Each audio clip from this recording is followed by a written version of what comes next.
आइन कानून ज़ाब्ते कायदे असूल सब कुछ बर्बाद हो गया है सिर्फ उस एक शख्स के लिए। पस पर्दा जो मैं आपको बता रहा हूँ ना, बहुत चीज़ें चल रही थी, कैसे किसको उठाया जा रहा था, उसको किस बयान पे राज़ी किया जा रहा था, कौन सा बयान दिलवाया जाना था, कितना मकरूह नीच और गलीज़ ये सारा मामला होना था। हमें पता है कि क्या क्या प्लान थे, कि कैसे कुछ लोग पेश किए जाने थे और उनके बयानात और बाहर मीडिया पे लाइव चलवाए जाने थे, और फिर उनके जो बयानात हैं उस पर वो बड़ी चीज़ें सोशल मीडिया कैंपेन और सारी चीज़ें प्लान की हुई थी। आप देखें ना कि पाकिस्तान की तारीख में कभी आपने देखी ये चीज़ें जो आज टीवी चैनल्स पे हो रही हैं, जो चीज़ें चल रही हैं, जिस तरह के इंटरव्यूज़ हो रहे हैं, जिस तरह से मकरूह गलीज़ और नीच चीज़ें हो रही हैं, कभी नहीं हुआ पाकिस्तान की तारीख में। जब आपने मतलब चोरों डाकुओं लुटेरों को रिलीफ देना है तो आप खुलफाए राशिदीन का हवाला, इस्लाम का हवाला, दीन का हवाला, शरीयत का हवाला ये मत दें। मतलब आप करें, चोरों डाकुओं लुटेरों को मुसलत कर दें मुल्क के ऊपर, बिल्कुल करें, इस वक्त आपके पास इख्तियार है, ताकत है, बिल्कुल करें, लेकिन इस्लाम का ये आड़ ना लें, इस्लाम के हवाले ना दें, ये बहुत सेंसिटिव मामला हैं। आज एक बड़ी डेवलपमेंट हुई सुप्रीम कोर्ट ऑफ पाकिस्तान से कि जस्टिस मज़ाहिर अली अकबर नकवी साहब जो है वो मुस्ताफ़ी हो गए।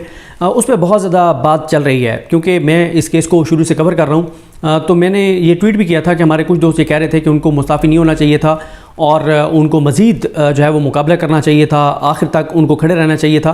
तो वो आखिर तक खड़े रहे, लेकिन पस पर्दा जो चीज़ें चल रही थी, ज़ाहिर है हमारे बहुत से दोस्त ये बात नहीं जानते। और जो लास्ट सुप्रीम जुडिशल काउंसिल की कार्रवाई थी जो ओपन कोर्ट में हुई थी, वो जिसने कवर नहीं की उसको अंदाज़ा नहीं हो सकता कि काजी फाइज़ ईसा साहब किस हद तक चले गए थे और क्यों उन्होंने हर सूरत में 8 फरवरी से पहले जो है वो मज़ाहिर अली अकबर नकवी साहब को निकालना था। और उसकी वजह आपको पता ही है कि इस वक्त एक सज़ा याफ्ता मुजरिम, इश्तिहारी, फरारी, मफरूर, भगोड़ा, पाकिस्तान के इदारों को मतलूब, जिस तरह उसको लाया गया पाकिस्तान, जो इस वक्त सिस्टम का लाडला है, सुपर लाडला है, जिसके लिए पाकिस्तान के अंदर तमाम हदें जो है वो क्रॉस हो गई हैं। आइन कानून ज़ाब्ते कायदे असूल सब कुछ बर्बाद हो गया है सिर्फ उस एक शख्स के लिए। और जो कुछ पाकिस्तान के अंदर किया गया है, पाकिस्तान की तारीख में किसी ने ना सुना है, ना देखा है, ना पढ़ा है कि जो कुछ पाकिस्तान के अंदर हुआ है। तो उसकी सारी ख्वाहिशात ज़ाहिर है पूरी की जा रही हैं। तो उसकी बेटी की भी एक ख्वाहिश पूरी होनी थी फिर, क्योंकि वो PDM के जलसों में उन्होंने जिस तरह से मज़ाहिर अली अकबर नकवी साहब को टारगेट किया। देखिए, मज़ाहिर साहब के जराइम की दास्तान और फहरिस्त बहुत तवील है। जो उनके आखिरी 4-5 जराइम हैं उनमें से सबसे बड़ा जुर्म जो है उनका ये हुआ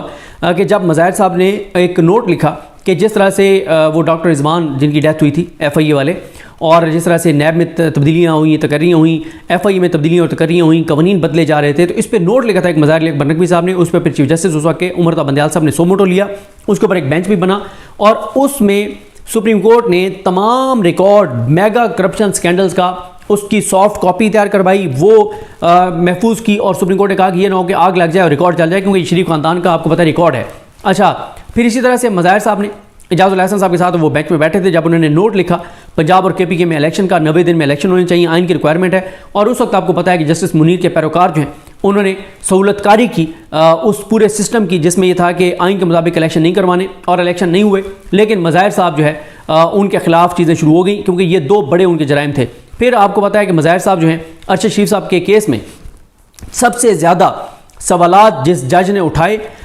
वो मज़ाहिर अली अकबर नकवी साहब थे। बड़े सख्त उन्होंने सवालात, बड़े रेलिवेंट सवालात उन्होंने उठाए, और पूरा फोकस मज़ाहिर अली अकबर नकवी साहब का अरशद शरीफ साहब के केस में यही था कि जनाब अगर पाकिस्तान के साथ कीनिया ताउन नहीं कर रहा तो पाकिस्तान क्यों नहीं UN के पास जा रहा, पाकिस्तान क्यों नहीं इंटरनेशनल ऑर्गेनाइजेशन के पास जा रहा, पाकिस्तान क्यों नहीं उन बड़ी सहाफ़ती तंजीमों के पास जो आलमी सतह पे उनके पास जा रहा। ये वो सवालात थे जो मज़ाहिर अली अकबर नकवी साहब का जुर्म था। पुराने भी उनके वैसे बहुत जराइम है, मॉडल टाउन साना मॉडल टाउन पे जो कमीशन था उसकी रिपोर्ट उन्होंने पब्लिक की थी, और बहुत सारी चीज़ें थी। और जो फिर उनका लास्ट जुर्म है वो मिलिट्री कोर्ट्स वाला फ़ैसला है,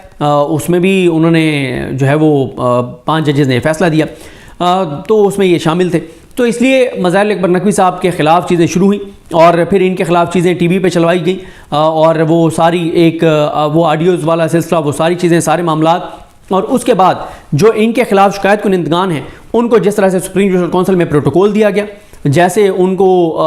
दूसरी तरफ जो सरदार तारिक मसूद साहब के खिलाफ जो कंप्लेनेंट थी खातून, उनको जिस तरह हैरास किया गया, और इनके खिलाफ जो कंप्लेनेंट थे उनको जिस तरह से प्रोटोकॉल दिया गया, हर चीज़ वाज़ेह तौर पर नज़र आ रही थी कि इन्होंने क्या करना है। फिर पस पर्दा जो मैं आपको बता रहा हूँ ना, बहुत चीज़ें चल रही थी, कैसे किसको उठाया जा रहा था, उसको किस बयान पर राज़ी किया जा रहा था, कौन सा बयान दिलवाया जाना था, कितना मकरूह नीच और गलीज़ ये सारा मामला होना था। या तो ये चीज़ मज़ाहिर साहब को नज़र आ रही थी। और देखें, मैंने आज भी एक ट्वीट किया था कि देखें, इज़्ज़त ओहदों से नहीं होती,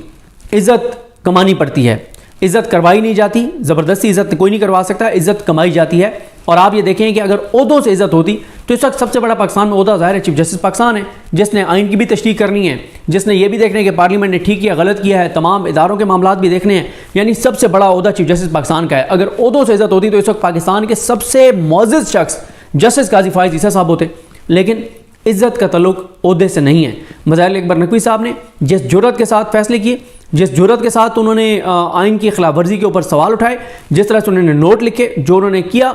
उसकी पूरी पाकिस्तानी कौम जो है वो गवाह भी है और लोगों को पता है कि किसकी ख्वाहिश, मर्जी और मंशा पे उनको निकालने का फैसला हो गया था। तो उन्होंने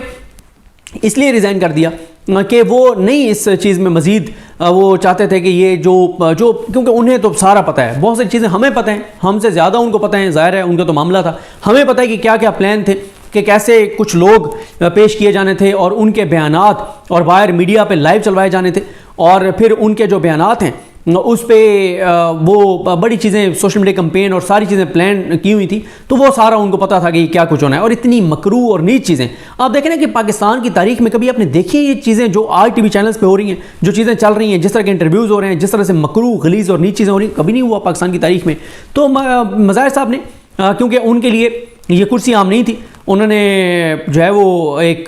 इज़्ज़त के साथ, वक़ार के साथ, जुर्रत और बहादुरी के साथ आज तक फैसले किए हैं और अपनी बात पे आइन और कानून के मुताबिक खड़े रहे। जस्टिस मुनीर के पैरोकार वो नहीं थे, तो इसलिए उन्होंने रिज़ाइन कर दिया और उससे उनके कद-काट में, उनकी इज़्ज़त में इजाफा हुआ है। क्योंकि अब शायद बोनों की ज़रूरत है, जो है वो जो उनको चाबी दी जाए उसके ऊपर वो चलें, और ऐसे लोगों की ज़रूरत है जो आइन की किताब फेंक कर कहें कि जनाब पता नहीं ये इंसानी हकूक़, हमें बुनियादी इंसानी हकूक़ पता नहीं हमें कहाँ लेकर जाएंगे। तो मज़ाहिर साहब जो हैं वो एक बहादुर जज, ज़बरदस्त जज, शानदार जज, जो उनके ऊपर इल्ज़ाम थे, तमाम चीज़ें डिक्लेयर थी, उनकी हर चीज़ मौजूद थी, और ये झूठ है कि उन्होंने जवाब नहीं दिया। उन्होंने शोकॉज नोटिस का जवाब दिया है, एक एक सवाल का जवाब दिया है, लेकिन जो मकरू खेल खेलने का एक पूरा प्लान था वो उन्होंने बर्बाद कर दिया है। और तय ये था बहरहाल कि वो जो भी कर लेते, ये बात जनाब तय थी कि उनको निकाला जाना था, लेकिन उन्होंने ख़ुद जो है वो रिज़ाइन कर दिया कि उन्होंने जो है वो उनका ये तो मकसद था नहीं कि मैंने अभी इस सीट पे बैठ के और पता नहीं क्या क्या करने हैं, जैसे कुछ लोग जिस तरह के फैसले बैठ के कर रहे हैं जिनके अपने अनडिक्लेयर्ड असासे हैं, और वो कहते हैं कि अब ये अनडिक्लेयर्ड असासे, चोरी डकैती लूटमार ये जुर्म नहीं होना चाहिए, इसलिए चोरों डाकुओं लुटेरों के लिए रास्ते खोल दिए गए हैं पार्लियामेंट के। क्या हो वज़ीर-ए-आज़म एक बार फिर बनो, फिर मुल्क को लूटो, बर्बाद करो, तबाह करो, तुम्हें खुली छूट है। पूरी दुनिया में चोरों डाकुओं लुटेरों के खिलाफ कवानीन सख्त हो रहे हैं और यहाँ पर उनको खुली छूट दी जा रही है। और बदकिस्मती ये है कि किसको बुनियाद बनाकर? इस्लाम को बुनियाद बनाकर। अल्लाह ताला माफ़ करे, मैं मुसलसल कहता हूँ कि खुदा का खौफ करें, इस्लाम का नाम ना लिया करें। जब आपने मतलब चोरों डाकुओं लुटेरों को रिलीफ देना है तो आप खुलफाए राशिदीन का हवाला, इस्लाम का हवाला, दीन का हवाला, शरीयत का हवाला ये मत दें। मतलब आप करें, चोरों डाकुओं लुटेरों को मुसलत कर दें मुल्क के ऊपर, बिल्कुल करें, इस वक्त आपके पास इख्तियार है, ताकत है, बिल्कुल करें, लेकिन इस्लाम का की आड़ ना लें, इस्लाम के हवाले ना दें। ये बहुत सेंसिटिव मामलात हैं, क्योंकि इस्लाम तो फिर चोरों डाकुओं लुटेरों के हाथ काटने का हुक्म देता है, और आप यहाँ पे उनके लिए पार्लियामेंट में रास्ते साफ कर रहे हैं, तो ऐसा नहीं हुआ करता। दूसरा जो मामला है वो अरशद शरीफ साहब का है, और अरशद शरीफ साहब जो हैं उनकी शहादत के कुछ 14 माह बाद उनकी हिफाज़ती ज़मानत, उनकी ज़मानत की दरख्वास्तें समाअत के लिए मुकर्रर हो गई हैं मोहसिन अख्तर कैनी साहब के पास, और साथ ही इमरान रियाज खान साहब और समी इब्राहिम साहब। तो बहरहाल आप देखते हैं मोहसिन अख्तर कैनी साहब कल क्या करते हैं। और अरशद साहब जो हैं वो अब इस दुनिया में नहीं हैं, बेदर्दी से वो शहीद कर दिए गए, और इमरान रियाज खान साहब जो हैं वो 6 माह बाद आए तो वो बोलने के काबिल नहीं थे, और समी इब्राहिम साहब भी गए और आपके सामने जो सूरत हाल है। तो बहरहाल तौक़ुआत तो हैं, मोहसिन अख्तर कैनी साहब ज़बरदस्त जज हैं, अच्छे जज हैं, लेकिन क्या करते हैं कल वो देखना है, कल ये इंपॉर्टेंट होगा। और दूसरा जो ओवरऑल सिचुएशन है इलेक्शन के हवाले से, वो भी अगले 3 दिन बहुत अहम है। 11, 12, 13 इन्हीं में टिकटों की अनाउंसमेंट होनी है, इन्हीं में फ़ाइनल लिस्टें जारी होनी है, और अभी तक इस लम्हे तक इलेक्शन कमीशन जो है वो बल्ले का निशान PTI को जारी जो है वो नहीं कर रहा, लिस्ट को अपडेट नहीं कर रहा इलेक्शन कमीशन। और इलेक्शन कमीशन इस सोच में गुम है, सर जोड़ कर बैठे हुए हैं कि जनाब हमने क्या करना है, किस तरह करना है और किधर जाना है, और देखते हैं बहरहाल किस तरह चीज़ें आगे बढ़ती हैं। और आज एक फ़ैसला आया कि मुशर्रफ साहब की सज़ाए मौत जो है वो बहाल कर दी गई है, और सोशल मीडिया पे जैसे चल रहा है कि काजी साहब से अगर आपने किसी भी रिटायर्ड शख्सियत का कोई जो इस दुनिया से चले गए हैं उनके अगर आपने फ़ैसले करवाने हैं तो काजी साहब अवेलेबल हैं। लेकिन आज की अगर आपको बात करेंगे कि आजकल ये चल रहा है वो चल रहा है, तो उस पर फिर वो डिफेंड करेंगे मौजूदा निज़ाम को कि नहीं ऐसी कोई बात नहीं है। तो इसलिए कोई भी अगर फौत हो गया है, कोई इस दुनिया में नहीं है या कोई रिटायर हो गया है, तो उन सारों के मामला आप सुप्रीम कोर्ट को ज़रूर बताएं। और जाते जाते एक इंटरेस्टिंग कमेंट हमारे दोस्त जनाब रिजवान गिलज़ई साहब ने कल किया, जो गरीदा फ़ारूकी साहिबा की एक वीडियो सामने आई थी, जिसमें वो इमरान नज़ीर साहब या पता नहीं क्या नाम है उनका, जो भी नून लीग हैं, इमरान नज़ीरी, उनको कह रही थी कि आप मुझे वो इलाके बताएं जहाँ पे नून लीग की हवा हो, आवाज़ हो, नून लीग की आवाज़ हो, हवा नहीं नून लीग की आवाज़ हो, ताकि मैं जाऊँ तो वहाँ सब नून लीग हैं। तो रिजवान गिलज़ई साहब ने ट्वीट किया